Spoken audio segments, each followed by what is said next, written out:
acredito que nós já temos um número aí razoável de pessoas, né? Estamos aí com 17 participantes, isso incluindo a minha pessoa. Então, nós temos aí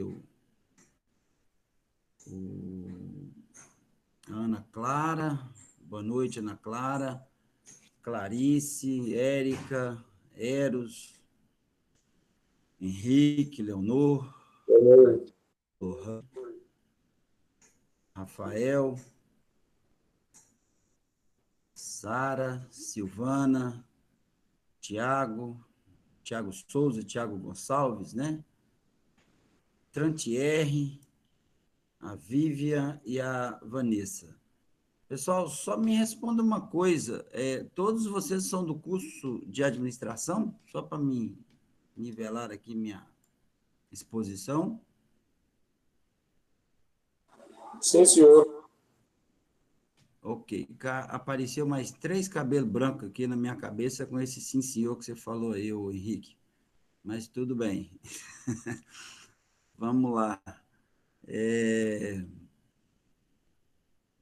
Então tá, então vamos falar nessa contabilidade, né? Eu quero dividir com vocês aqui o nosso conteúdo lá da. Deixa eu só parar essa apresentação que já está disponível para vocês aqui. Só um minutinho, tá? Para mim projetar uma outra apresentação aqui, só uma janela. Apresentação. Cadê? Não, não é isso.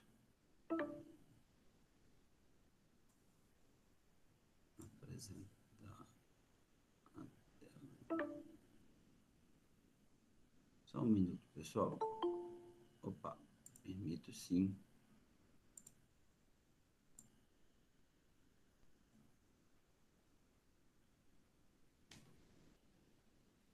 Bom, o nosso conteúdo, né, do ambiente virtual de aprendizagem, lá o ambiente virtual Moodle, né?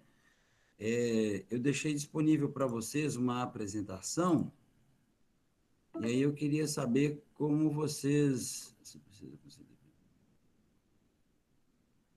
é que vocês estão em relação a esse conteúdo que foi apresentado. Nossa, eu não estou conseguindo compartilhar. Só um minuto.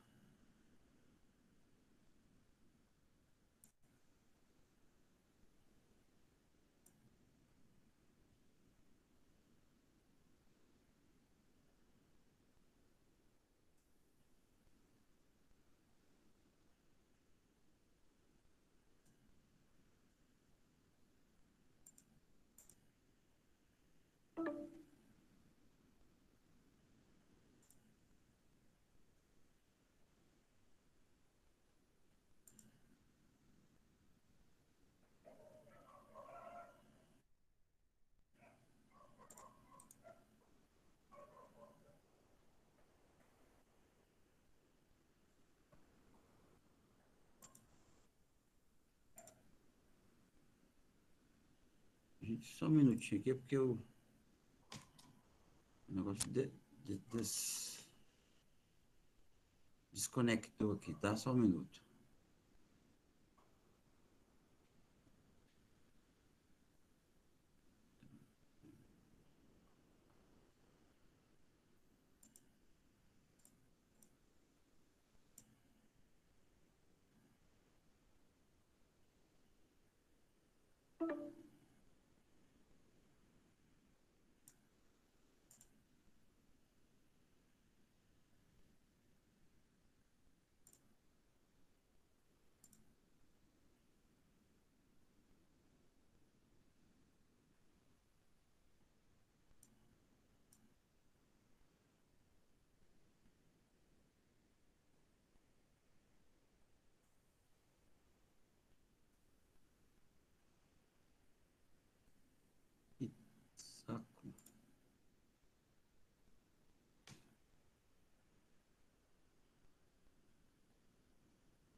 Galera, só um minutinho aqui que eu vou ter que entrar de novo, tá?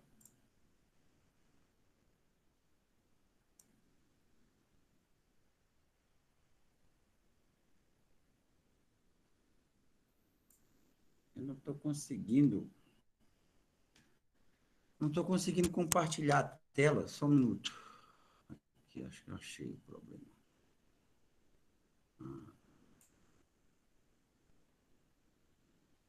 Agora vai dar certo. Isso. Desativar a notificação. Aqui. Muito bem. Nossa, demorou, mas saiu. Pois bem, então, nós estamos vendo lá a situação da nossa disciplina. Vocês estão vendo aí, acompanhando comigo a tela? Está conseguindo visualizar a tela da nossa aula, do nosso ambiente virtual de aprendizagem aí? Sim. Ok. Então, é só para né, dividir com vocês aí a nossa estrutura, lá tem nossas apresentações e tudo mais, passada essa questão das apresentações aí que eu já expliquei na nossa aula passada.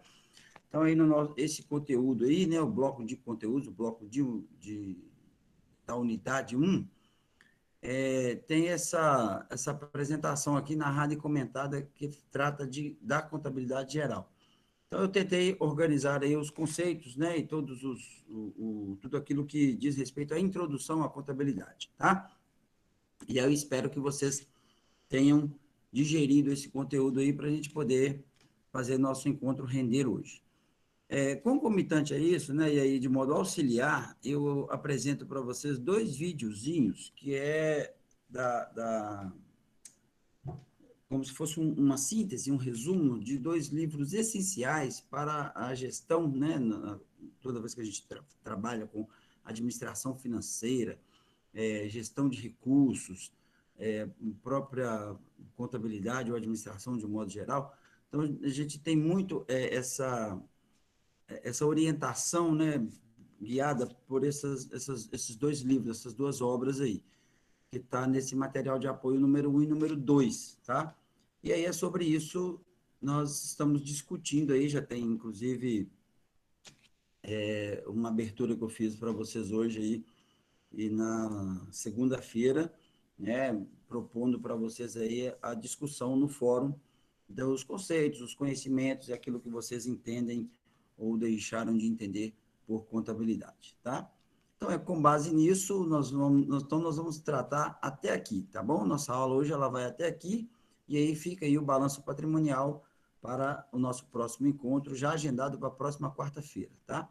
Vamos tentar deixar nossos encontros agendados, perdão, né? Sempre para quarta-feira, por ser o primeiro horário aí das 19 horas, né? Então, das 19 às 21, eu imagino que fica menos cansativo para vocês, mas se vocês preferirem, podemos também, assim que for conveniente, né, tratar disso na terça-feira, no horário das 21 às 23, como está previsto lá no Siga Ensino, tá? Muito bem. Então, diante né, desse conteúdo que foi apresentado para vocês aí, deixa eu ver, tem alguém me chamando aqui, tá? Permite notificações.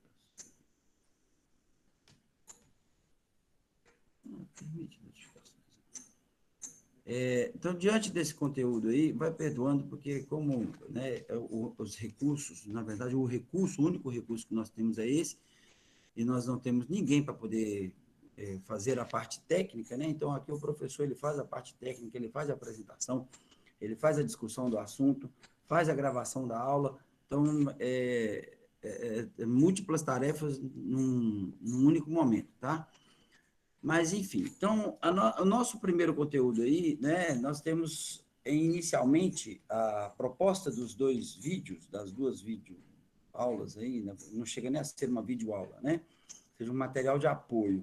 Então, a proposta desse material de apoio é orientá-los quanto à educação financeira.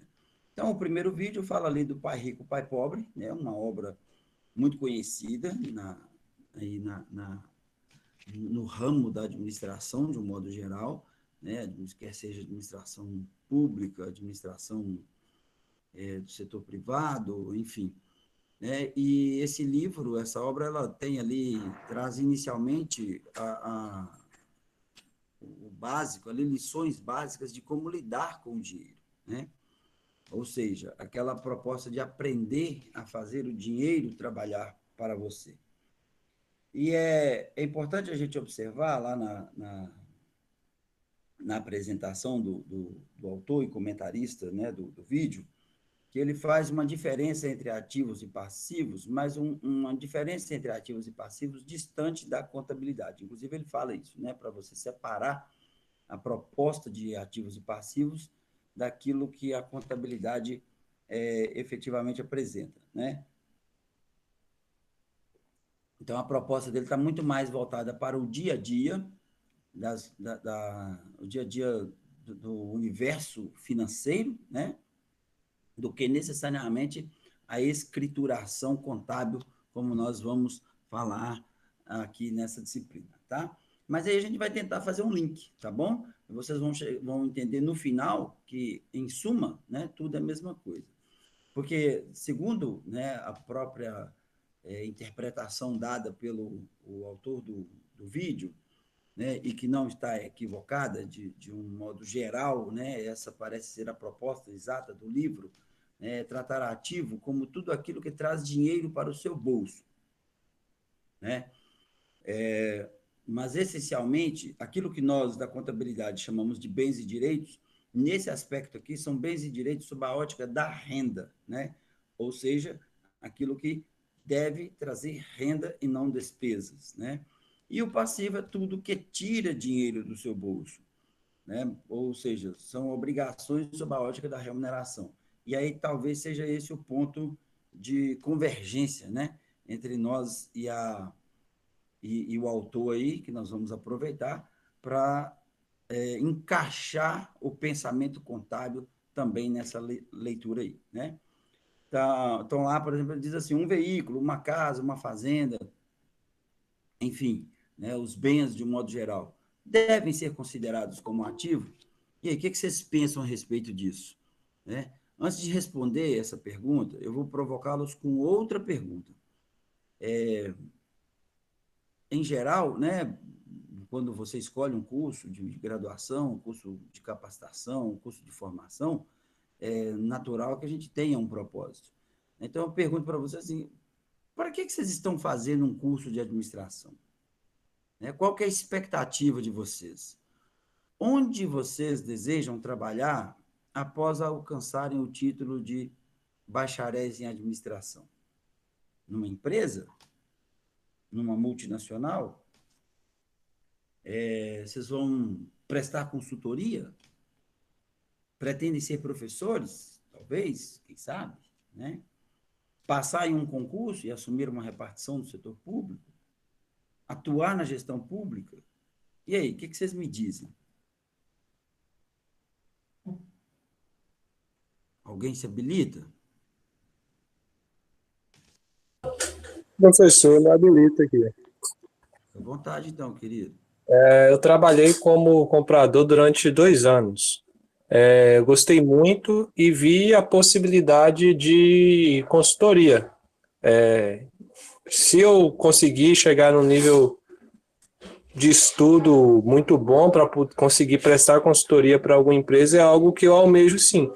Mas também almejo passar em um concurso, dependendo do que for, baseado no meu estudo. Planejo também. A área de administração é uma área que abrange muito, ao meu ver, porque ela te prepara para quase todos os empregos da atualidade, ela te prepara hoje, o curso te prepara. Pelo Perfeito. menos mesmo que for, por exemplo, no direito, a gente aprende um pouquinho de direito, mas prepara a gente para alguma coisa que possa envolver algo do direito. Contabilidade é a mesma coisa. Então, por isso que eu escolhi esse curso. Eu acho que ele é um curso bastante amplo e vai me abrir horizontes para qualquer área que eu decidir no final do curso. A amplitude do curso de administração, né? Muito importante isso. Bacana. Henrique que estava falando, né? Eu mesmo. Isso. Obrigado, Henrique. Mais alguém? Ô, professor, é o Eros que está falando. Pinheiros.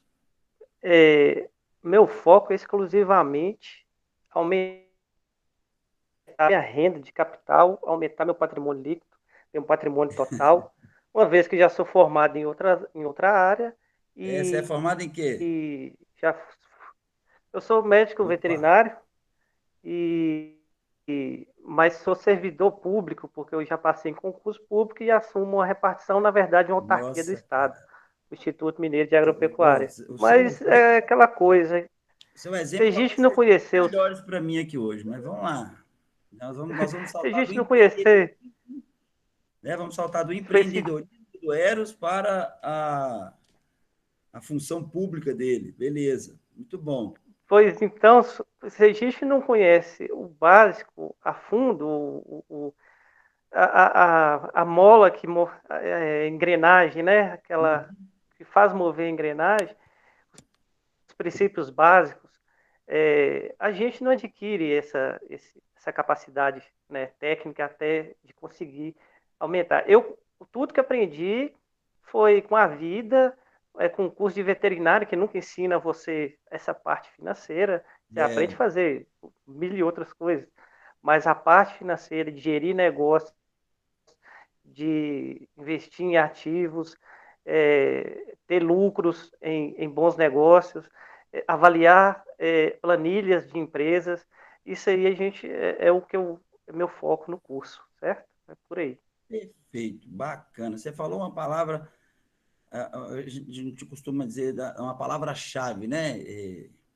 Que é a patrimônio líquido. Eu gostei muito do início da sua fala ali, você se preocupar com o patrimônio líquido, e outra também muito importante que você acabou de fechar aí, que é a questão das planilhas, análise de planilhas, né? Essa função analítica da contabilidade. Muito bom. Eu espero que ao final desse encontro nosso, desse curso, né? Desses 80 dias letivos aí, pelo menos uns 30% desses vocês consigam já desenvolver no dia a dia, ok? Mais alguém aí?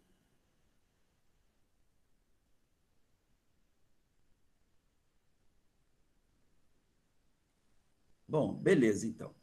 Vocês estão vendo aí, né, como nós colocamos, então, assim, a expectativa que a gente tem, né, de um modo geral, também, ela vai muito ao encontro do que vocês estão propondo, né? Porque quando a gente pergunta assim, bom, para que você está fazendo um curso de administração? Ainda mais, né, temos exemplo aí de quem já tem uma formação e busca um curso de administração, então você percebe a amplitude do curso, como foi colocado aí pelo Henrique, né? Realmente, o curso de administração talvez seja um dos mais amplos. Por quê? Porque ele se amolda e se encaixa em qualquer outra profissão. Eu costumo dizer, inclusive, que contabilidade, direito e administração talvez devesse ser, né, é, disciplinas obrigatórias em qualquer outro curso de formação, né, da nossa formação de um modo geral. Por quê? Por conta desse viés, né, de gestão, desse viés administrativo mesmo. Né? É como disse o Eros aí. Bom, embora ele seja formado em medicina veterinária, mas se ele, de certa forma, almeja constituir a sua clínica de atendimento ali, e aí estamos falando de empreender, né? Então o Eros vai passar a ser empreendedor. Então, no exercício do empreendimento clinical dele ali, ele vai precisar dessa orientação de gestão, né, dessa natureza aí de como contratar, de quem são as pessoas que estão envolvidas. Né? A gente vai perceber que a partir do momento que eu tomo essa decisão de empreender, de ser dono do próprio negócio, ou de participar do negócio de outrem, né? Quando a gente coloca, não, eu quero trabalhar numa empresa, eu quero trabalhar numa multinacional. Então, a nossa responsabilidade não é menor, né? Nossa responsabilidade não é menor do que quando estamos propensos a empregar os nossos esforços em prol de um negócio próprio, né? Quando eu me proponho a prestar consultoria, também a minha responsabilidade continua talvez na mesma linha ali. Por quê? Porque o que eu digo para o meu consulente ali, ela é determinante, né, para a gestão dele. Né? Da mesma forma, ser professor também não é tão menor a responsabilidade. O que eu estou dizendo para vocês aqui hoje, talvez pode ou não, né, ser determinante no futuro de vocês aí, não só como empreendedores, mas como concurseiros, né? Ah, eu pretendo fazer um concurso, por quê? Porque agora eu me sinto preparado ou não, né? Então, essa função, né, da administração, a gente entende que ela é muito rica em função disso mesmo, de quê? De nos preparar para um universo de gestão. Então, a partir de agora, vocês vão ter fundamentos básicos de gestão. Né? Você vai compreender a maneira de segregar lá, em qualquer lugar que esteja, né, o que é um ativo, o que é um passivo, por que a, né, a concepção de ativo e passivo se molda ao patrimônio líquido, o que é um ativo circulante, um passivo circulante, qual que é a importância disso, por que é circulante, por que não é, né? O que é um balanço patrimonial, para que serve isso, como é que eu faço a interpretação disso, né? Então, embora os vídeos aí tenham trazido vocês para uma situação mais normal, né, mais real do dia a dia, mas a minha ideia, quando eu disponibilizei para vocês, era destacar esse pensamento empreendedor mesmo, né? Dizer assim, é de nos preocupar, porque veja bem, se eu tenho a intenção de trabalhar numa empresa, de trabalhar numa multinacional, de prestar consultoria para qualquer organização que seja, né, ou trabalhar numa repartição pública por um concurso, ou atuar na gestão pública aí, na vereança, como prefeito, ou como secretário, como assessor, enfim. É importante a gente observar que nós estaremos cuidando sempre, né, nós faremos parte de um time, de um grupo que está preocupado com a gestão, né, e com a saúde financeira daquela organização, daquela entidade. E quando falamos de saúde financeira, então, se eu vou atuar, se eu vou ler, se eu vou interpretar números e tomar decisões com base nesses números e nesses relatórios, essas decisões, elas exigem de mim uma preparação que eu, particularmente, costumo chamar de uma preparação doméstica. Né? Como assim preparação doméstica? Bom, se eu não sei cuidar do meu dinheiro, né? Se eu não sei cuidar do meu patrimônio, se eu não sei apurar, né, cuidadosamente o meu patrimônio líquido, dificilmente eu conseguirei fazer isso de modo satisfatório, né, em qualquer outra organização que eu venha trabalhar. Né? Então, em resumo, essa instrução básica e fundamental de educação financeira, né, que nós apresentamos aí, de diversificar a renda, concentrar na renda e não no patrimônio, etc. Propor uma revisão das suas concepções quanto ao seu perfil de gestor financeiro, né, no seu próprio dinheiro, como é que você, o que você faz com o dinheiro que você ganha, né, para daí sim começar a se colocar em condições de orientar e administrar os ativos de outras pessoas, né, especialmente das pessoas jurídicas, né? E aí a gente complementa essa exposição, né, com uma das 10 regras básicas do ouro, né? A gente chama as regras do ouro, são as 10 regras do ouro ditadas ali na obra de George Clason, que é o homem mais rico da Babilônia, que é outra Bíblia, né? Eu costumo dizer que essa é outra Bíblia da gestão financeira, né? Para nós pretendemos ser consultores financeiros ou que façamos consultoria financeira, né? De um modo geral, a gente precisa entender que quando nos colocamos a serviço de outrem, né? Quando nos colocamos a serviço até de nós mesmos, né? Existe uma pessoa nesse processo aí que precisa ser paga antes de qualquer outro, né? Sem esse pensamento, dificilmente você vai conseguir fazer com que o seu negócio dê certo, né? Que o seu salário consiga render, é, fazer, você dificilmente vai ter sucesso financeiro, tá? Não que isso seja uma regra, nem que isso seja um mantra, não. É uma orientação, né? O que eu posso dizer para vocês é o seguinte: eu exercito isso há aproximadamente 12 anos, né? E nesses últimos 12 anos, embora eu tenha 28 já de profissão contábil, né? Então, dentro dos 28 anos de profissão contábil, os últimos 12, para mim, foram os mais rentáveis. Por quê? Porque foi o período em que eu consegui exercitar melhor essas teorias, né?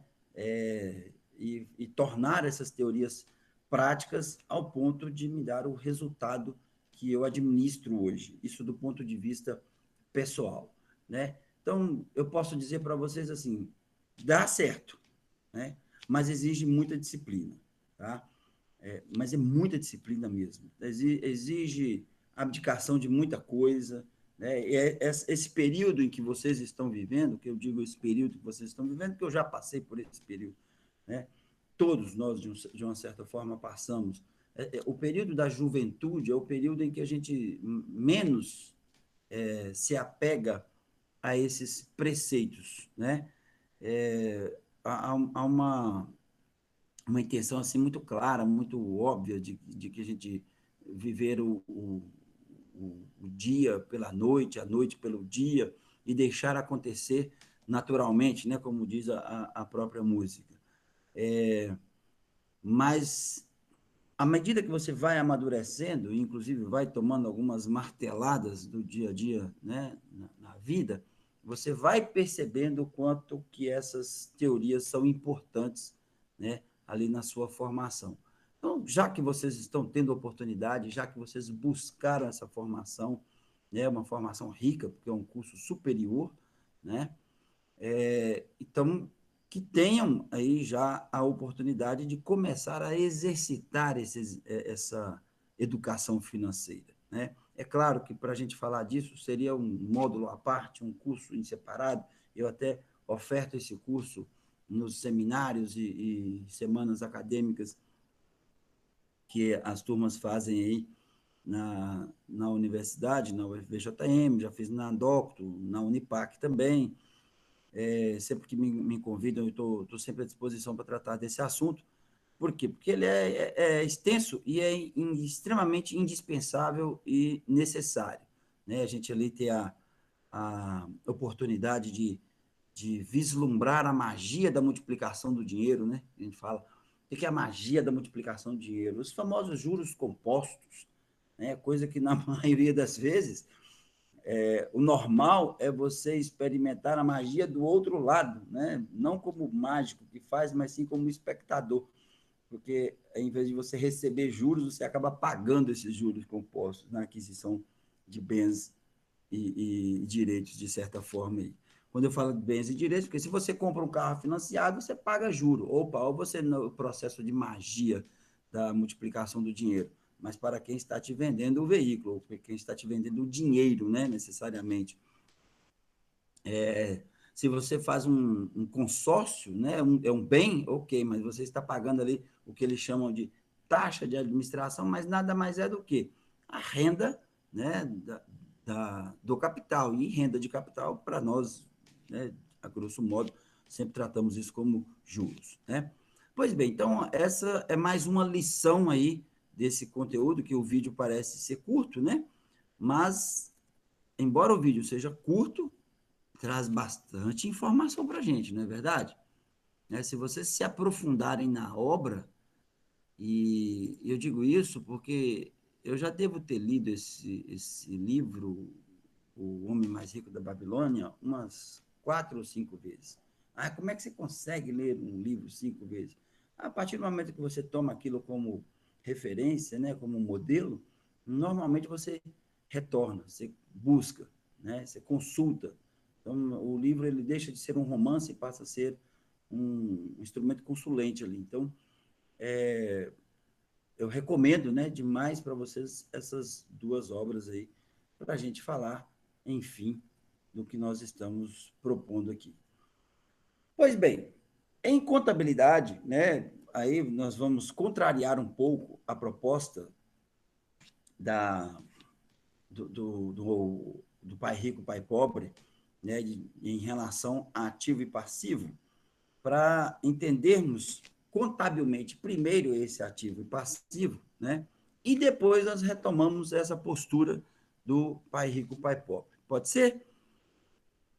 Por que eu estou dizendo isso? Bom, porque lá no videozinho institucional da Eureka, né, eles tratam o ativo como tudo aquilo que é capaz de lhe dar renda. Perfeito. Né? Eu também entendo assim. Eu não consigo entender um ativo de outra forma. Né? Mas, para mim, eles fazem uma exemplificação, talvez não muito correta. Né? Por exemplo, se você compra uma casa, você compra a casa com a finalidade de moradia, por exemplo, de você morar na casa, essa casa vai te dar renda ou despesa, na opinião de vocês? Fala aí para mim. O que vocês acham? Já vai dar despesa. Vai dar despesa, né? As despesas que estão ligadas ali à manutenção da casa, não é isso? Isso. Água, luz, telefone, embora isso sejam despesas de consumo, né? Mas, em geral, o que a gente tem, né, de orientação é isso, é que uma vez que eu comprei uma casa para moradia, né, que vai para esse fim, então qual que é o objetivo da aquisição desse imóvel? Moradia. Então, esse imóvel passa a me gerar despesa. Então, em vez de entrar dinheiro, vai sair dinheiro. No entanto, a gente precisa fazer uma outra observação, e aí é onde eu falo que a contabilidade ela traz a gente um pouco mais para a razão. Né? Emocionalmente falando, talvez fosse realmente muito melhor se eu tivesse a disponibilidade de comprar uma casa de 300 mil reais, ou seja, estou dizendo que eu tenho uma disponibilidade de 300 mil reais, né? Talvez fosse o caso de eu pegar esses 300 mil reais e aplicar em ativos, tá? Outros ativos que não o imóvel, né? E aí já conseguimos identificar que o imóvel é um ativo, né? E, nesse caso, um ativo imobilizado, né? Por quê? Porque imóvel. Ok. A observação que eu Ô, faço é... Oi? professor, Oi? professor, Sim? só te interromper um pouquinho. Estou à vontade. Eu compartilhei o livro O Homem Mais Rico na Babilônia no grupo aí da administração, tá? Só para o Opa, pessoal dar uma lida. Já está muito, lá à muito disposição. bom, muito bom. Tá? Obrigado, Desculpa viu, aí. Edson? É isso aí. Vamos nos ajudando aqui nesse sentido. Então, gente, partindo desse pressuposto, que a partir do momento que eu compro uma casa, eu estou propenso a assumir.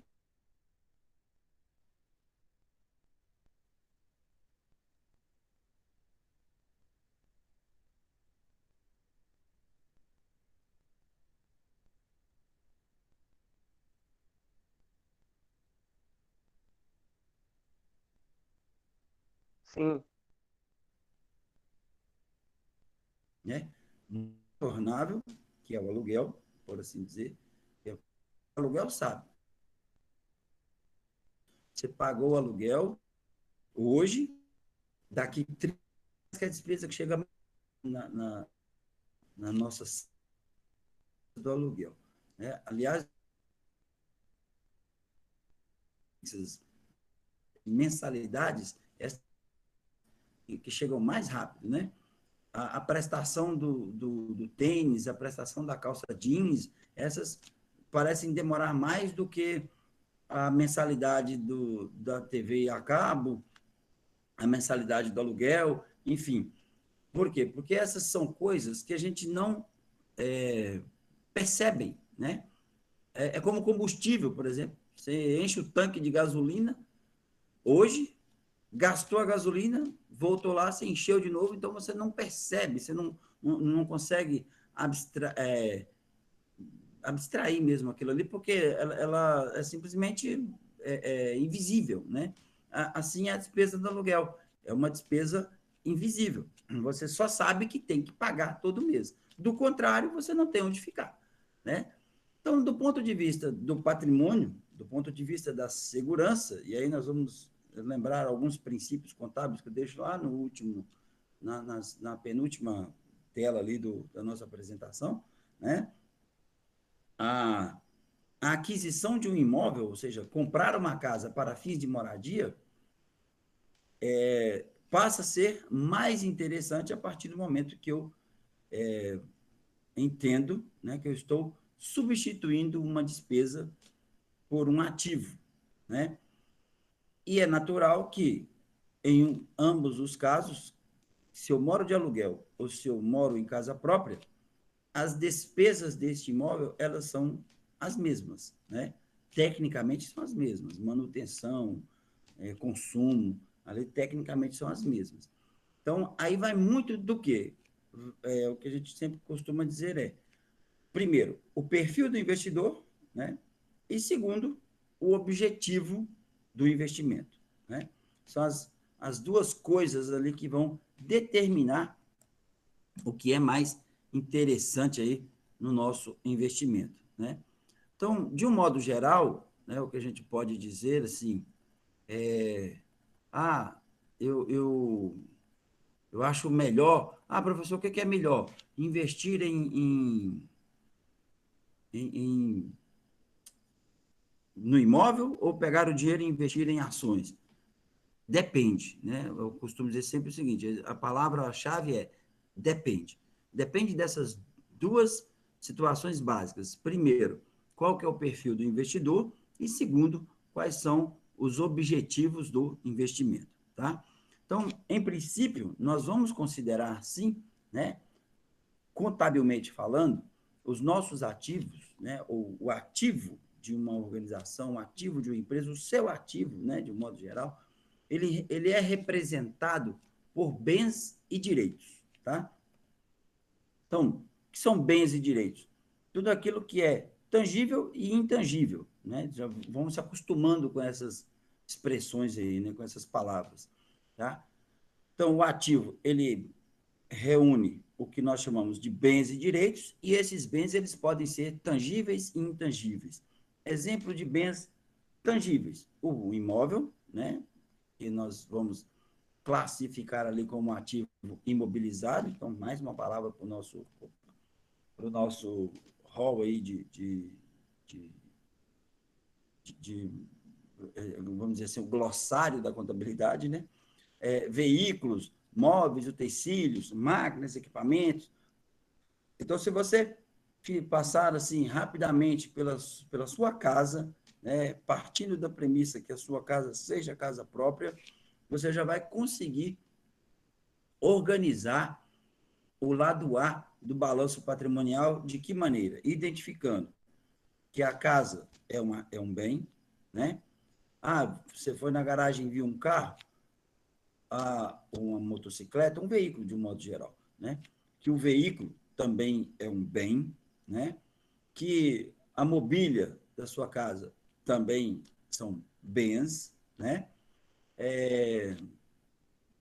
A bicicleta que você tem também é um bem, enfim. Então, tudo o refrigerador, o freezer, o fogão, micro-ondas, né? Todos esses móveis, utensílios, máquinas, equipamentos, né? Veículos e imóveis, eles compõem aquilo que nós chamamos de bens, tá certo? A sua conta corrente, ou seja, o saldo disponível na sua conta corrente é um bem, né? Ele te pertence, é um dinheiro que te pertence, né? O dinheiro aplicado numa poupança é um dinheiro que te pertence, portanto, é um bem, né? O dinheiro que você emprestou para o seu cunhado, opa, é um direito né? Por quê? Porque você vai receber isso ainda, então você tem o direito de receber esse bem com o seu credor, né? E assim sucessivamente. Então, várias são as situações que a gente vai se apegando no dia a dia para identificar aí, como eu disse para vocês, de uma forma doméstica, mas vocês vão perceber que nós vamos profissionalizando isso a ponto de entender que isso é muito comum, vivenciamos isso o dia a dia. Apenas, né, temos que entender que normalmente nós não fazemos contabilidade doméstica, né? Mas é possível identificar tudo isso aí. Então, de um modo geral, o que eu quero que vocês entendam nesse primeiro momento é que os ativos, né, em contabilidade são representados por bens e direitos. E do ponto de vista financeiro, né, o ideal, o melhor dos mundos, é que esses bens e direitos lhe sirvam para propor renda, né? Então, que bom seria que você tivesse um imóvel e esse imóvel estivesse a seus serviços para renda, ou seja, um imóvel para locação, né? Um imóvel para arrendamento. Ah, mas eu não tenho imóvel para arrendamento, mas eu tenho minha própria casa. Bom, se você for fazer o seu balanço patrimonial ali, né? A sua demonstração do resultado do exercício, e naquele resultado você conseguir identificar que em vez de pagar R$ 1.000 de aluguel, né, você está, de certa forma, reservando esses R$ 1.000 como uma sobra, né, podemos dizer que o fato de você ter um imóvel lhe dá uma renda, né, correspondente ao aluguel que você estaria pagando. E é onde eu digo, né, que eu acho importante a gente ter esse viés patrimonial da contabilidade, para não nos perdermos nesse mundo voraz, né, da administração financeira, em que a única coisa que importa é o retorno dado ao capital, né? Então, é importante que a gente fale assim,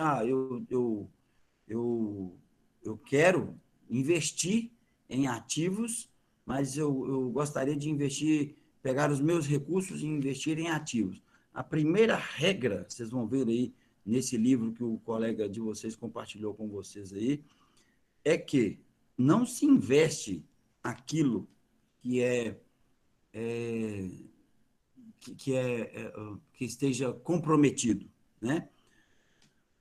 O investimento é feito a partir das sobras temporárias de capital, tá? E aí isso é uma coisa que nós vamos, se Deus quiser, né, estaremos discutindo lá no final do nosso curso, que é quando estivermos falando de análise das demonstrações contábeis. Então, é importante a gente ter essa compreensão de ativos que foi dada aí pelo livro Pai Rico, Pai Pobre? Sim, mas essa compreensão de ativos, ela parte, né, da premissa que você já tenha uma estrutura sólida, capaz de lhe gerar recursos, e esses recursos lhe permitam sobras temporárias de capital. Aí essas sobras temporárias de capital são as que você estaria fazendo esse investimento em ativos financeiros, né? E como chegar a essas sobras temporárias de capital? A receita foi dada no livro O Homem Mais Rico da Babilônia, né? Pague-se primeiro, né? De cada mês, se você ganha um salário mínimo, por exemplo, por mínimo que seja, né? Vamos pensar em um salário mínimo, R$ 1.048, por mínimo que seja, mas faça o exercício de retirar 10% desse salário para você, né? E aí, a partir dessa reserva, o restante é que você vai comprometer com suas despesas convencionais, né? Inclusive com seu lazer, enfim.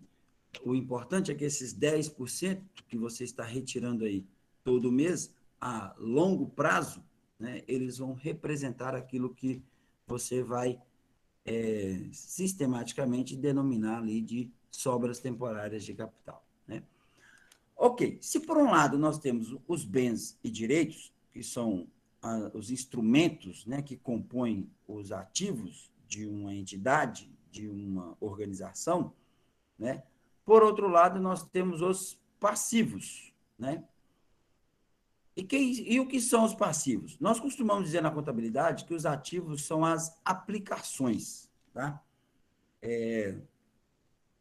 Como assim aplicações? Bom, se eu tenho disponibilidade de 300 mil reais e comprei uma casa, então eu peguei meus 300 mil reais e apliquei na aquisição de um imóvel, tá? Então, dessa forma, nós vamos entendendo que os nossos ativos representam o que chamamos de aplicações, né? Mas o que estamos aplicando? Estamos aplicando os recursos que nós temos, né? Se não o temos, se não conseguimos organizar isso aí ao longo da nossa vida de trabalho, nós conseguimos isso com outrem, tá? Então, é um recurso que está disponível para mim poder fazer essa aplicação. E aí, esse recurso, ele tem uma origem, tá certo? Então, no universo empresarial, né, essa origem normalmente é representada pelos sócios e investidores da entidade ou organização que estamos falando, né? Então, para mim, eu quero montar uma lanchonete. Decidi, né, que eu vou montar uma lanchonete e vou vender lanches a partir do mês de março. Ok. Então, fizemos um estudo, né, tratamos aí um consultor empresarial e financeiro, e ele fez um levantamento e disse que nós vamos gastar 300 mil reais para montar essa lanchonete. Vou vender minha casa? Não. Não quero, não posso vender minha casa. Né? Porque minha casa mora eu, minha família, né? o Porto Seguro, etc, etc. O que eu tenho? Eu tenho 50 mil de FGTS. Opa, então eu tenho 50 mil reais para me começar o meu negócio. Né? Então, esses 50 mil reais eu posso chamar de capital inicial. Né? É o capital do sócio. Eu, o primeiro sócio investidor, a primeira pessoa que acreditou nesse negócio. Bom, mas muito empolgado com a proposta, né? Moro num bairro em que o volume de pessoas é significante, é interessante. Então, eu vou buscar novas fontes de financiamento, né, que vão me fazer com que eu consiga me complementar essa renda, desculpa, essa origem. Tá? E aí eu consigo ali, como uma instituição financeira, né, um banco, por exemplo, uma disponibilidade de mais 100 mil reais. Então, nós já somamos 150 mil reais de origens, né? E segundo o analista, aquele consultor empresarial que eu contratei, né, embora a lanchonete para a instalação, né, para me começar um negócio de lanchonete, eu preciso de 300 mil reais, mas eu posso começar com 150, né, se eu conseguir ali esses 150 para o imobilizado, uma parte para capital de giro, e tentar, né, ir complementando isso aí com os meus fornecedores, tá? Por quê? Porque a mercadoria, se eu conseguir comprar ela com 30, 60 e 90 dias, então eu vou ter um prazo aí de 30 dias para poder girar essa mercadoria, né? E aí eu consigo, de repente, comprar toda ou parte dessa mercadoria, mas vamos considerar aí que essa mercadoria toda fica em torno de 100 mil reais, então já estamos falando em 250 mil. Né? Se eu consigo isso com fornecedores que me dão um prazo, então eu já posso considerar que as minhas origens já estão somando 250 mil reais entre sócios, né, que sou eu, no caso, sou sócio desse negócio, investidores, né, no caso, a instituição financeira ali envolvida no processo, que acreditou na minha ideia, fornecedores, que é mais um elemento aí que está se somando para poder acreditar também no meu negócio, porque a partir do momento que eu tiver uma lanchonete funcionando, para ele é importante, porque o produto dele também está sendo comercializado, né?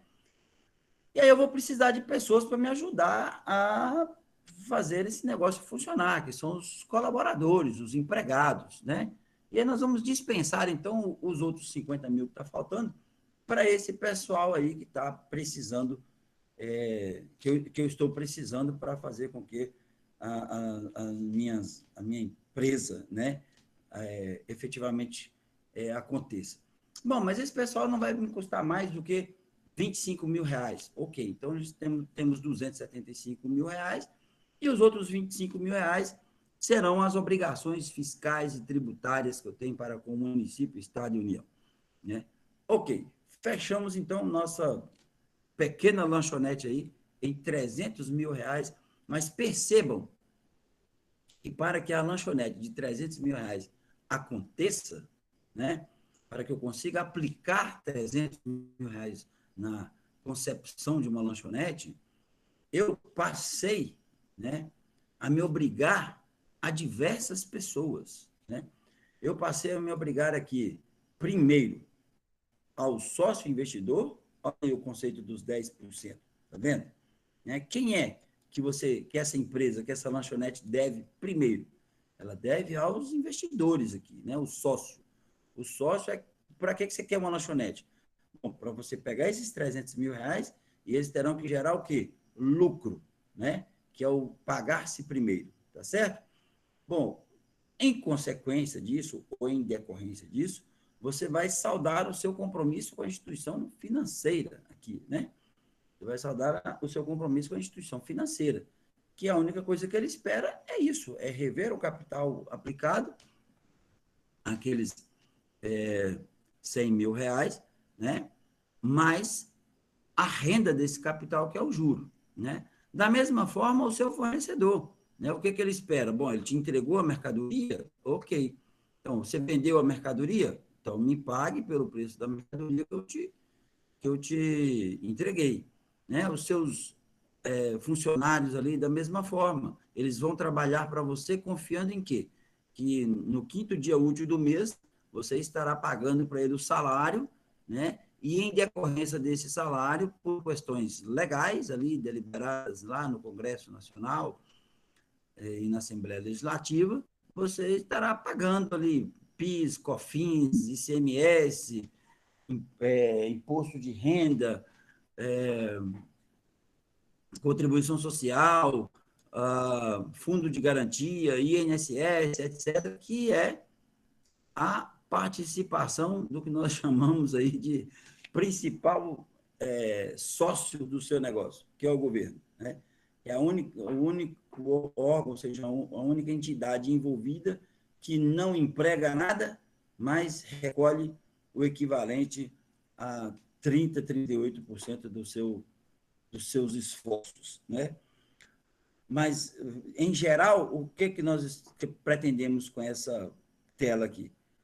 Configurar o que nós chamamos de passivo. Né? Se no ativo, se o ativo eu reconheço ele como minhas aplicações, né?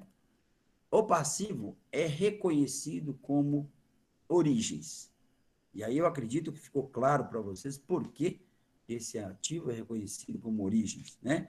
De onde saiu o dinheiro para poder comprar máquinas, equipamentos, móveis, utensílios, imóveis, veículos, de um modo geral? Saiu de onde? Saiu da influência, né?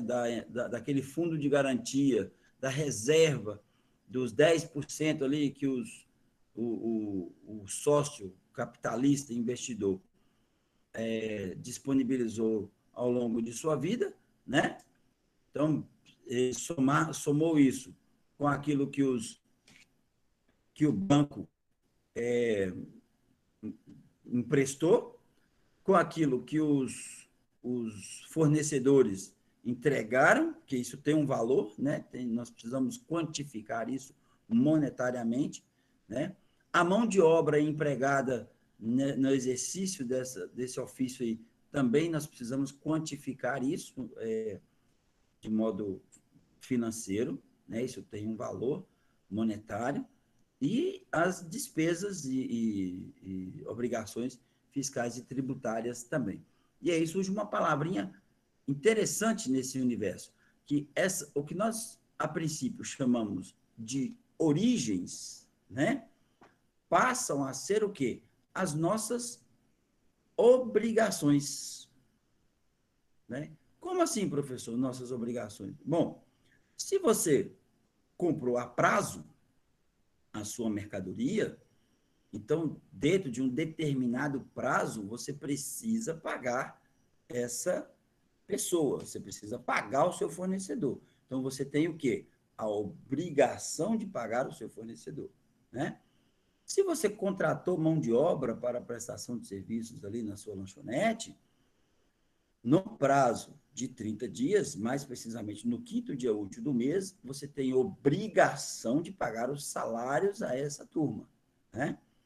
Da mesma forma, se você pagou o salário, você precisa garantir os direitos desses empregados e, portanto, você tem a obrigação legal, né, e tributária aí, de recolher o INSS, o fundo de garantia, né, vendeu mercadoria, o Estado requer a parte dele, que é o ICMS, o PIS, COFINS, enfim, toda aquela cesta tributária que compõe.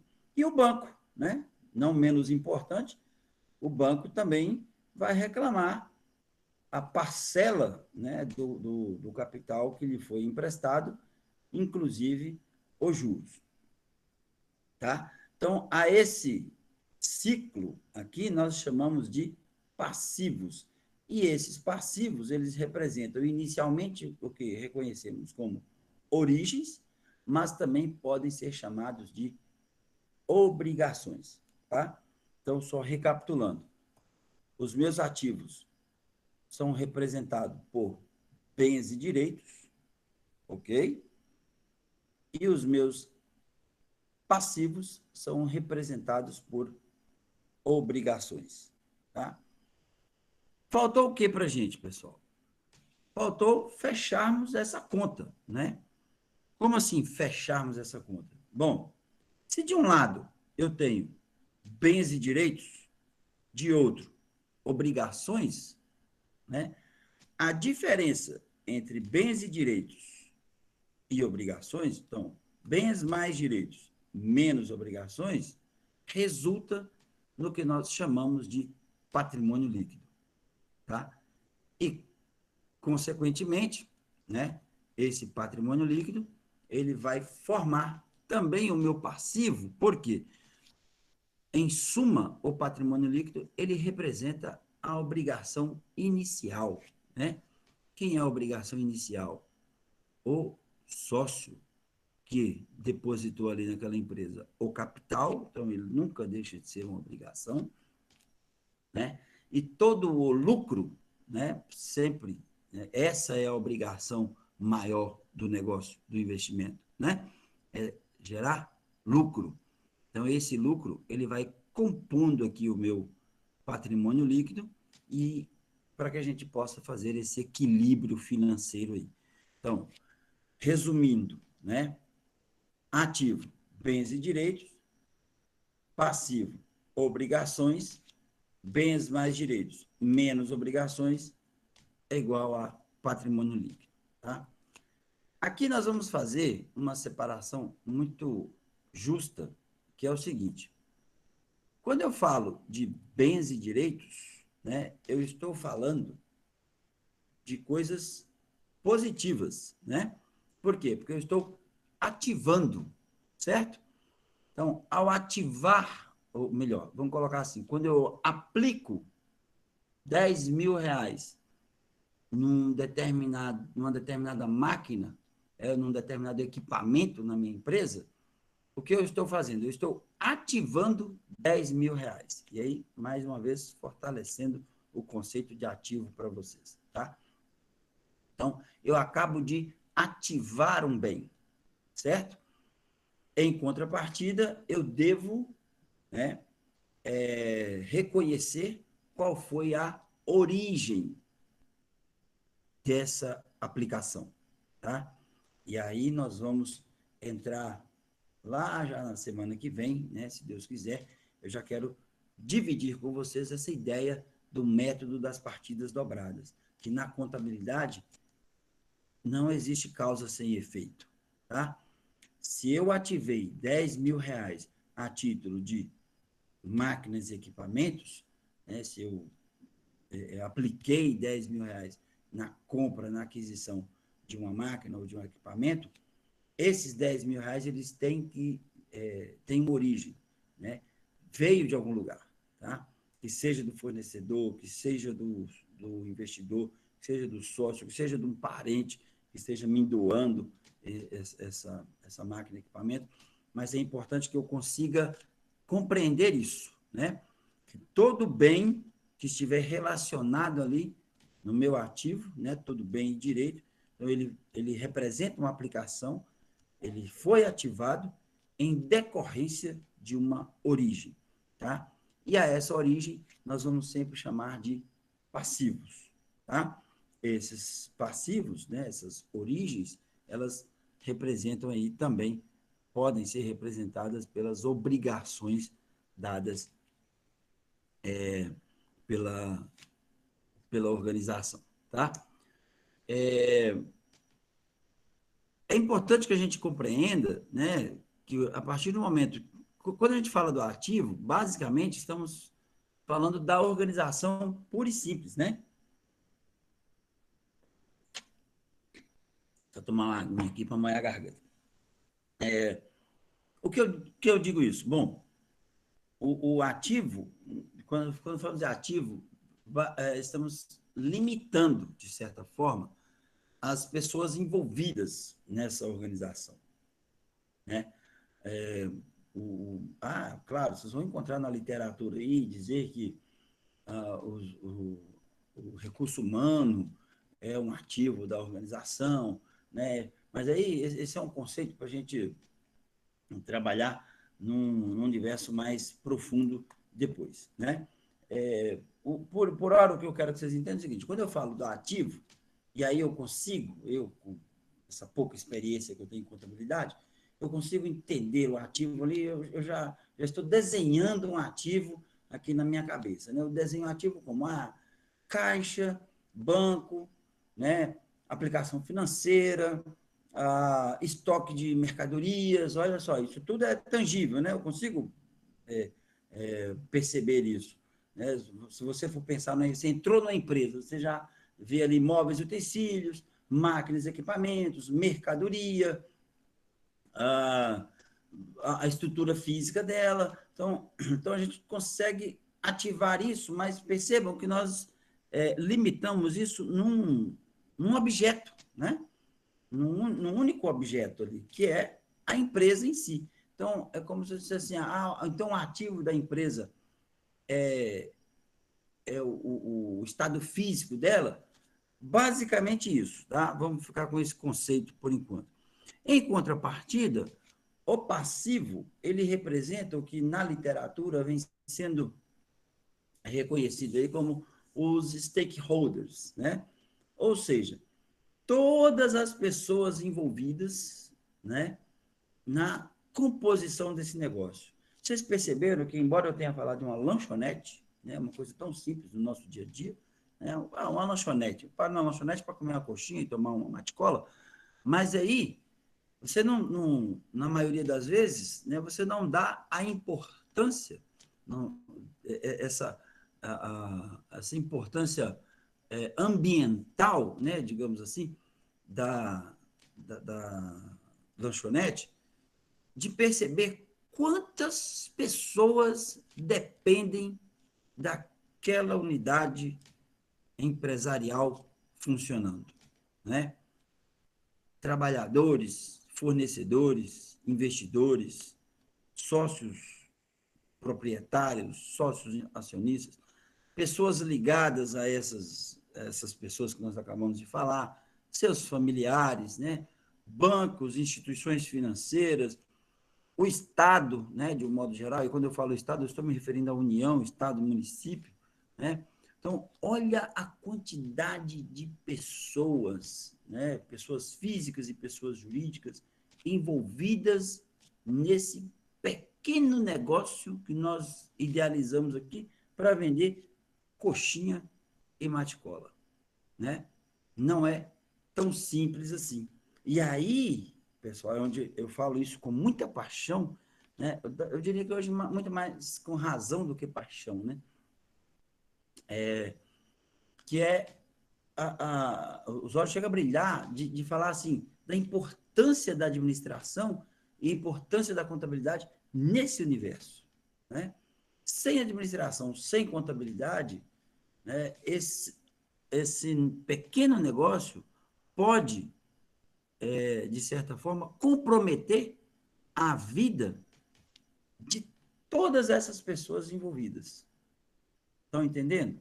Vocês estão entendendo o papel de vocês, né, ao final da sua formação, ali formados no bacharelado em administração, né, acho que o Eros, né, o Eros, que é o nosso colega aí, veterinário. Você já pensou, né, a importância da administração e da contabilidade para a clínica dele, ele reconhecendo, eu nem sei se ele tem clínica, imagino que não, porque ele é servidor público federal, servidor público, mas de repente tem essa aspiração, né, de montar esse negócio. Ele vai montar o negócio, já se deu conta, né, da quantidade de pessoas envolvidas que vão depender desse negócio. Então, assim, muito mais do que a função econômica, do que a função financeira, passamos a exercitar aqui também uma função social, né, da administração e da contabilidade na compreensão aí dessa contabilidade básica para a gestão do negócio a que eu me proponho administrar, né? E aí, é o que a gente fala, né? São muitas pessoas envolvidas nesse processo. Só um minutinho aqui que eu preciso só tirar um. Opa, isso.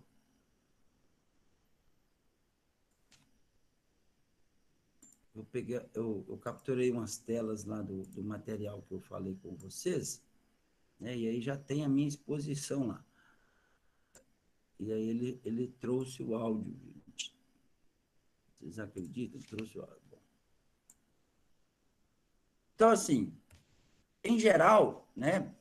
Aqui nós conseguimos entrar aí na parte conceitual da contabilidade, como eu prometi para vocês, né, que nós iríamos fazer um resumo desse bloco 1 aí, de todos os conceitos contábeis vivenciados até aqui. Então, de forma conceitual, aqui nós já conseguimos identificar os usuários da contabilidade, né? Então, quem são os principais usuários da contabilidade? Principalmente, né, inicialmente, a entidade. A entidade, por quê? Porque através dos relatórios contábeis, administrativos, né, gerados ali pela contabilidade, a administração vai tomar as principais decisões, né, de investimento, de reposicionamento, de gestão estratégica, de gestão econômica, de gestão financeira. Então, um dos principais usuários que nós destacamos nesse universo aí, nesse ambiente, né, é a entidade, né? Talvez o principal delas. Para quem você presta contabilidade?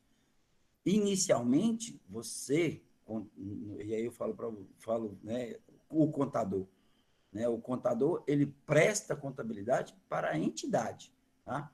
Ele elabora a contabilidade, ele faz ali o exercício do registro dos atos e fatos modificativos do patrimônio para a entidade, né?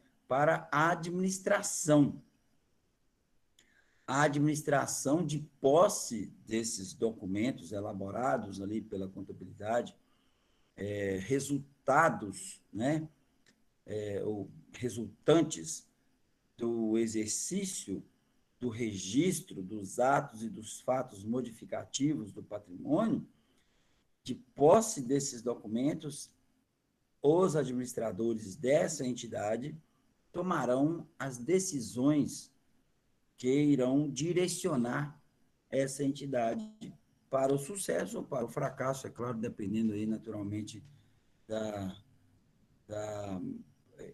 prioridade, né, que esses gestores darão. Mas, além da entidade, né, outros usuários também compõem esse ambiente nosso aí, né, esse ambiente gerencial, esse ambiente econômico, esse ambiente socioeconômico, né? Quais são essas outras pessoas? Né? Os fornecedores, como nós já colocamos lá na apresentação anterior, os investidores e os bancos, né? Percebam que esses estão destacados de azul aí. Por quê? Porque eles representam aquela obrigação que nós chamamos de origem monetária, né? É uma origem capital, tá? Do nosso negócio, né? A segregação dessa tela aí por cores, ela tem esse propósito, de você entender que esses investidores e fornecedores e bancos que estão destacados de azul, eles representam o quê? Representam a parte capital das nossas origens, né? Das nossas obrigações ali.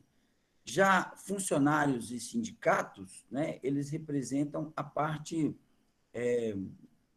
pessoal, né, a parte humana, digamos, né, envolvida também no processo de composição das origens necessárias para a gestão do negócio. E aí, em complementação, vem os nossos concorrentes, claro, eles são necessários, né? Indispensáveis para o sucesso do meu negócio. Não é porque eu abri uma lanchonete e aí, de repente, abriu um concorrente chega e abre uma lanchonete do lado, né? Para começo de conversa, se ele abriu uma lanchonete do lado, é porque ele percebeu que o negócio, a maioria das vezes, né? E claro que nós estamos partindo aqui da premissa do melhor dos mundos, tá? Em alguns casos, a gente sabe que acontece, né, de você abrir uma lanchonete e depois um outro vai lá e abre uma lanchonete só para atrapalhar seu negócio. Porque nunca teve experiência com lanchonete, não fez um estudo de viabilidade, nem nada. Mas, enfim, até esse concorrente ele é importante para você. Esse tipo de concorrente também ele é importante para o seu negócio, né? O governo, né, que se realiza aí na função das obrigações fiscais e tributárias e parafiscais também, né? Os órgãos de classe, né? A partir do momento que você abriu ali sua lanchonete, você tem obrigações fiscais e tributárias, mas você também tem aquelas obrigações sociais ali com a Câmara de Dirigentes Lojistas, né? A própria Associação Comercial, a Federação do Comércio, enfim, são as entidades e os órgãos de classe ali que, tecnicamente, estariam trabalhando, né, para o desenvolvimento do segmento, né? E, além desses, aí temos outras pessoas físicas, pessoas jurídicas, né, que dependem da existência dessa entidade e compõem esse universo, né? Esse ambiente, como eu disse para vocês, esse ambiente socioeconômico a que esteja sujeito a nossa entidade, tá? Uma outra forma da gente conceituar isso, né? E aí, lá na primeira apresentação, eu falo isso para vocês de modo expositivo ali, coloco o meu comentário a respeito dessa apresentação aí, né? Quanto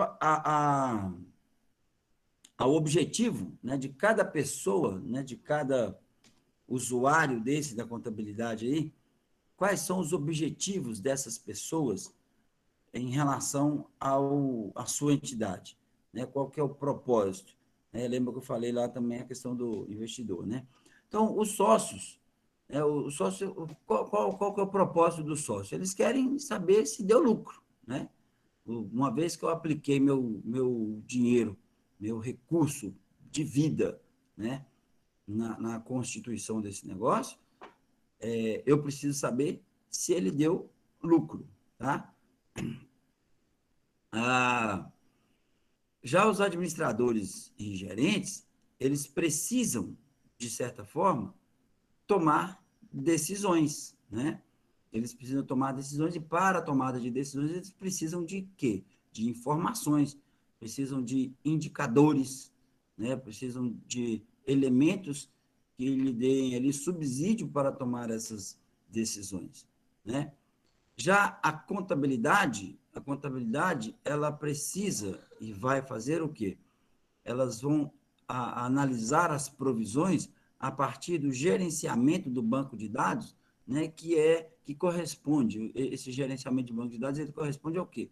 Ao registro dos atos e fatos modificativos que nós compilamos isso como dados, né, ali contábeis da organização, né? Então, esse registro aí, esse exercício dessas pessoas envolvidas aí, vai produzir ou vai exigir a produção do que nós chamamos de relatórios contábeis, tá? E quais são os relatórios contábeis comumente, né, ou usualmente circularizados entre essas pessoas, entre os sócios que querem aprender, ou que querem saber se deu lucro, né, que é quem constitui uma organização, é, é, a empresa como um todo, né, todas as pessoas envolvidas ali, vendedores, gerente de venda, gerente de setor, gerente de produção, todo mundo ali, eles precisam saber de quê? Eles precisam de indicadores para tomar as suas decisões, se aumenta a produção, se diminui, se muda o fornecedor, etc., né? Então, esses relatórios, eles, em geral, são compreendidos pelo balanço patrimonial, a demonstração do resultado do exercício, a demonstração dos lucros e prejuízos acumulados e a demonstração do fluxo de caixa. Existem outros elementos, né, contábeis, que nós vamos falar deles, vamos passando mais à frente, mas nesse momento eu gostaria que vocês começassem a se concentrar nesses documentos aí que são os que nós aqui, né, nessa disciplina, ainda que nesse formato remoto, né, eu me proponho a ajudá-los a elaborar esses documentos, né, o balanço patrimonial, demonstração do resultado do exercício, demonstração de lucros e prejuízos e a demonstração do fluxo de caixa. E mais importante do que isso, né, mais importante do que elaborar esse documento é saber interpretar esse documento, né? Saber extrair desse documento os indicadores analíticos necessários para a tomada de decisões, né? Que é o que a gente vê na análise das demonstrações contábeis, tá? Os outros usuários, né, que são suprimidos de informação, são administradores, bancos, fornecedores, governo, sindicato, funcionários, enfim, tudo aquilo que nós já falamos aí anteriormente, né? Por fim, né, uma outra estrutura econômica setorial, né, que nós normalmente identificamos até para entender onde estaríamos trabalhando aí enquanto administradores, enquanto contadores, nós costumamos segregar esse ambiente contábil, né, esse ambiente que nós falamos aqui, ó. Então, esse ambiente aqui, nós costumamos segregá-lo em 3 setores.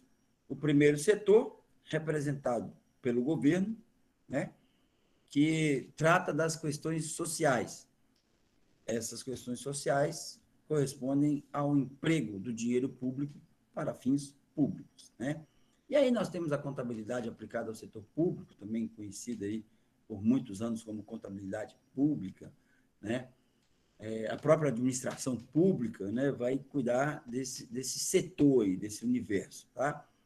O segundo setor é o setor privado, talvez o mais abrangente, né, da administração, o mais próximo que nós temos aqui, né,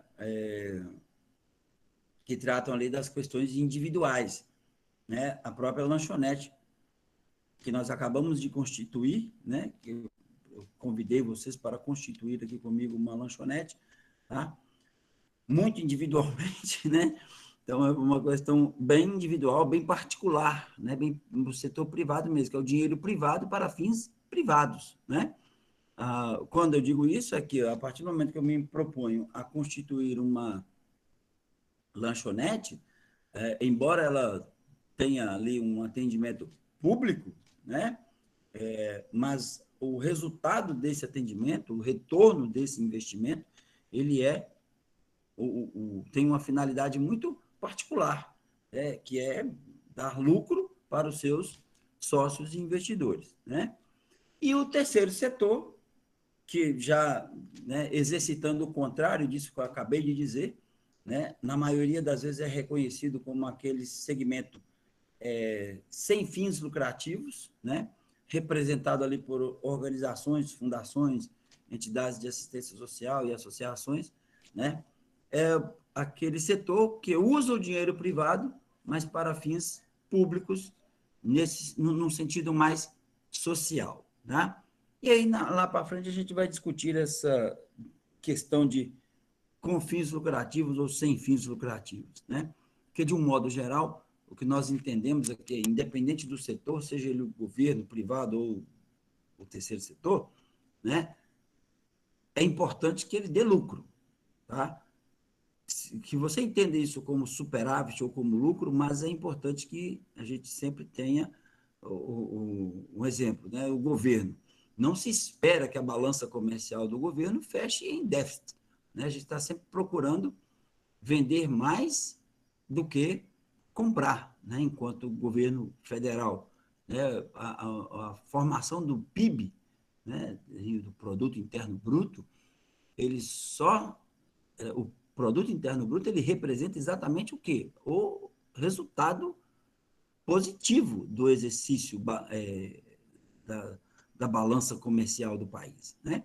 Então não se espera que o país, por mais social que seja, não gere lucros. Mas aí esse lucro ele é mais abstrato, né? Ele é um lucro menos o mais importante é que esse lucro, embora tenha sido gerado, ele não é distribuído. Essa é a questão. Né? Diferente do segundo setor, que é esse setor privado, em que o lucro ele também é privado. Né? Ele é devolvido aos seus investidores. Tá certo? E para fechar aí, né, nossa aula de hoje, nós temos outro conceito de setorização da economia, isso foi dado pelo Sebrae uma vez,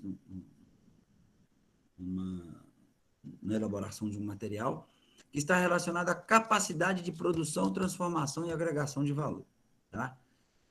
Com base nessa capacidade de produção, transformação e agregação de valor, nós definimos 3 setores de atividade econômica, que é o setor primário, secundário e terciário. Então, qual seria o setor primário? Atividades que se dedicam à extração de recursos naturais e à obtenção de alimentos e matérias-primas. Então, nós estamos falando ali da agricultura, da pecuária, da pesca, né?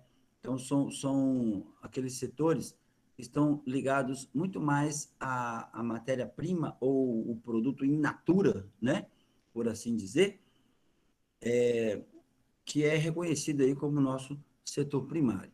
O setor secundário é aquele que transforma esse produto in natura, que transforma essa matéria-prima, né? São atividades que transformam os recursos em outras matérias, né, outros produtos acabados ou semi-acabados, que é a indústria transformadora, a construção civil, né, produção e transformação de energia, fornecimento de água, etc. E o setor terciário, que nós, como esse é o que nos envolve, né, com mais frequência, que é o setor de consumo, né? Então, esse setor ele é dedicado à venda dos produtos e prestação de serviço. Não produz nada, mas faz o intermédio entre quem produz e quem precisa do produto, né? Então, é o comércio de artigos do vestuário, calçados, tecnologia, alimentação, ou serviço de turismo, né? Transporte, segurança, educação, saúde, higiene, etc. Tá? Bom, gente, é isso, tá? Para hoje, né? O que que nós podemos concluir? Que tanto a contabilidade como a administração, né? Ela é indispensável na gestão social, econômica e financeira de qualquer entidade, doméstica ou não, né? Privada ou não, né? Público, privado, terceiro setor, do setor primário, do setor secundário, do setor terciário, né? E precisamos entender que existem diversos usuários para esse exercício, né? Para essa função que nós estamos nos propondo nesse momento, essa função da contabilidade, né? São diversos os usuários dessa contabilidade administrativa, né? Que são formados ali, ou estão, ou pertencentes, né? Ao que nós chamamos de meio ambiente, ou ambiente socioeconômico e financeiro da entidade, né? Formado aí por seus sócios, investidores, acionistas, funcionários, sindicatos, bancos, instituições financeiras, governo, fornecedores, enfim, né? Todas essas pessoas aí que, de certa forma, estariam ali compreendendo o que nós identificamos como origens, né? Origens dos recursos a serem o quê? A serem ativados, né? Na minha entidade, na minha organização. E aí já conseguimos identificar o que são passivos, o que são ativos, né? Conseguimos compreender que esses ativos, né, uma vez que eu peguei essas origens e apliquei em ativos, eu apliquei em quê? Naquilo que eu comumente reconheço como bens e direitos, né? E em contrapartida a esses bens e direitos estão as minhas obrigações, né? Formada aí por todos esses elementos que já discutimos, né? E pelo que nós chamamos de patrimônio líquido, né? Bom, é isso, né? Deixa eu só voltar aqui. Meu computador deu uma travadinha básica. Parei só um minutinho. Ok, muito bom.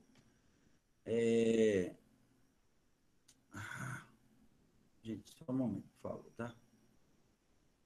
Muita informação para o computador e ele fica meio perdido aqui.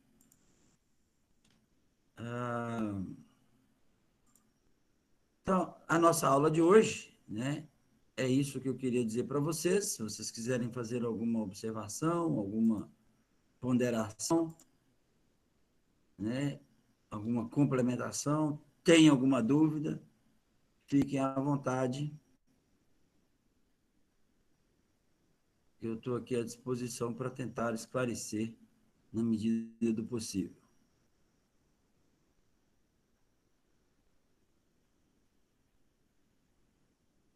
Tem um link do grupo da disciplina. Essa questão de grupo da disciplina, Ana Clara, se tem, foi alguém que criou o grupo, tá? Não é iniciativa do professor, tá? Eu não criei, e eu prefiro, inclusive, né, que se vocês colocaram nessa proposta de formar um grupo, que esse grupo seja exclusivo seus aí, para não conflitar as informações, tá bom? Que aí vocês falam da disciplina, vocês podem falar bem, podem falar mal, podem dizer da metodologia do professor, discutirem aí questões em relação a solicitações ou não, tá? Então, fiquem bem à vontade em relação a isso. Eu não sei do grupo, não. Alguém até me perguntou se eu ia disponibilizar o material no grupo, mas eu não estou no grupo, não faço questão de entrar e também não fui eu que criei, tá? Então, fique à vontade aí para vocês organizarem isso aí, tá bom?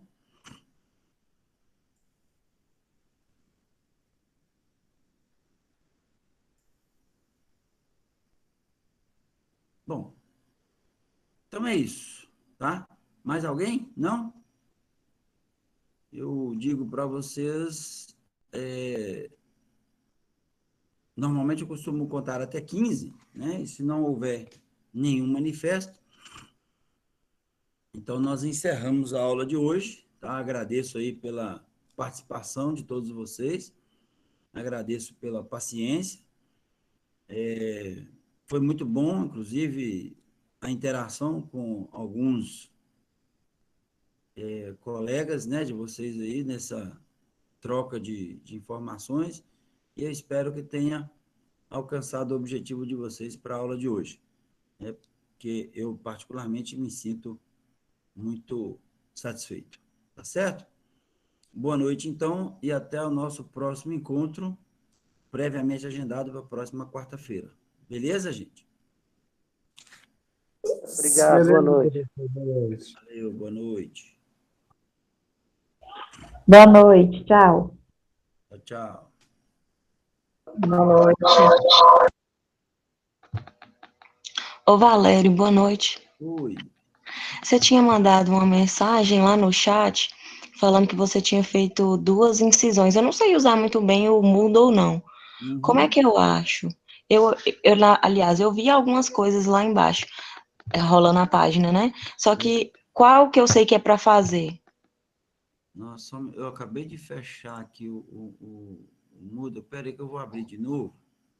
E aí eu te mostro como é que é para fazer, tá? Só um minutinho. Tá bom, obrigada.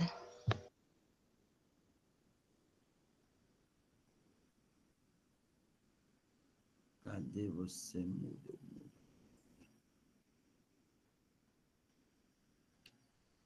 Porque ele é chatinho mesmo, né? Ele não é auto-instrutivo, igual a maioria das ferramentas. Se fosse a ferramenta do Google, automaticamente você já teria ali a indicação de como e o que fazer. Mas deixa eu abrir aqui, contabilidade para administração.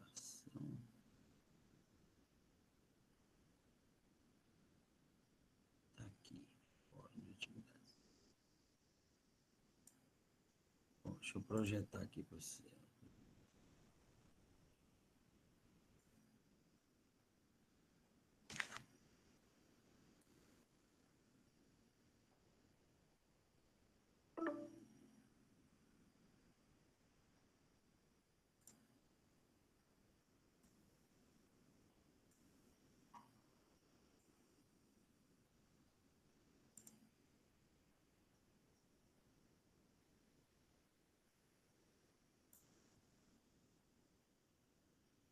Cadê o Moodle? Acabei de abrir o Moodle.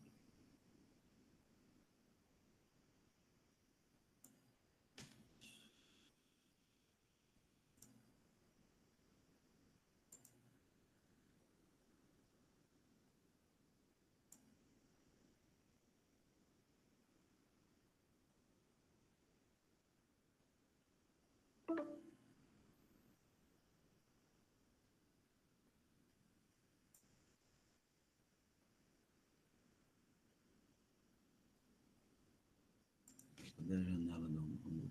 Aqui. Bom, tá vendo aqui está conseguindo acompanhar? Tem aqui Fórum de Atividade 9/2 a 3 de março. Tá vendo aí? Sim. Ok. Então, você vai clicar aqui, ó, no Fórum de Atividades, e ele vai te levar para o fórum. Tá vendo? Então, tem o fórum, esse aqui eu já estou falando nele, né? O Fórum de Atividades do Java. E aí, refletiram sobre os vídeos da Eureka? Espero que eu tenha contribuído. você tem duas opções. Uma, acrescentar um novo tópico de discussão, tá? Esses tópicos aqui foram os que eu apresentei, né? Ou simplesmente responder o meu tópico. Como assim? Você vai clicar nesse aqui, ó. Qual a maior dificuldade em compreender a gestão financeira? Então, tá aí, né? Caríssimo, como vocês lidam com o advento de débito e crédito adotado pela contabilidade? Tá acompanhando aí? Aí você vai responder. Tá vendo aqui, ó? Em link direto, editar, excluir ou responder. Então, você vai responder essa provocação aqui, certo? Ok. O outro é a mesma coisa. Educação financeira, né? Então, do mesmo jeito, eu faço uma outra consideração, né? Como conte-nos da sua experiência da educação financeira. Então, você vai responder essa provocação minha aqui. Então, é isso. Participar do fórum é isso. Ou, se você preferir, né? Simplesmente, você vai... Deixa eu voltar aqui.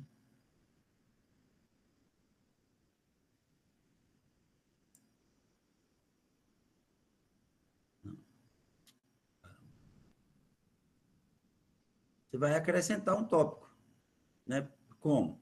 Esse tópico aqui seria deixando suas impressões nos comentários do fórum para que possamos nivelar o perfil desejado, cidadão, instruído, elemento. Então, qualquer tópico que você apresentar aqui vai ser em relação a esse texto, tá certo?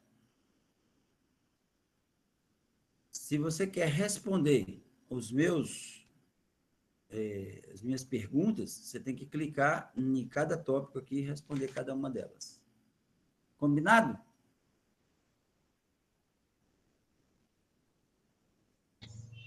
Tá bom. É que eu fiquei com dúvida se era para fazer aqueles estudos dirigidos que estavam, ou se era para fazer isso aí. Calma, Mas eu estudo vou fazer e dirigido vou é outra responder. tarefa. O estudo dirigido é na sequência aí, deixa eu ver, aí tem videoaula, depois da videoaula tem videoaula também.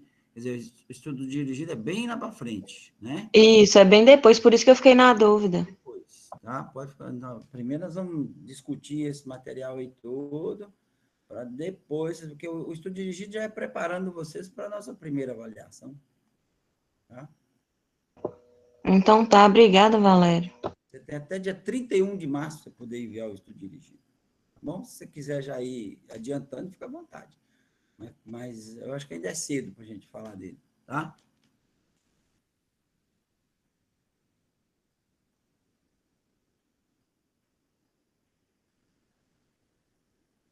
Mas alguém tem alguma dúvida em relação à disciplina? Não?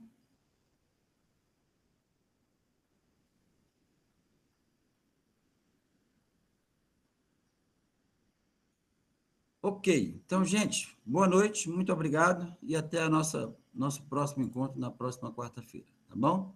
Fiquem com Deus e até a próxima.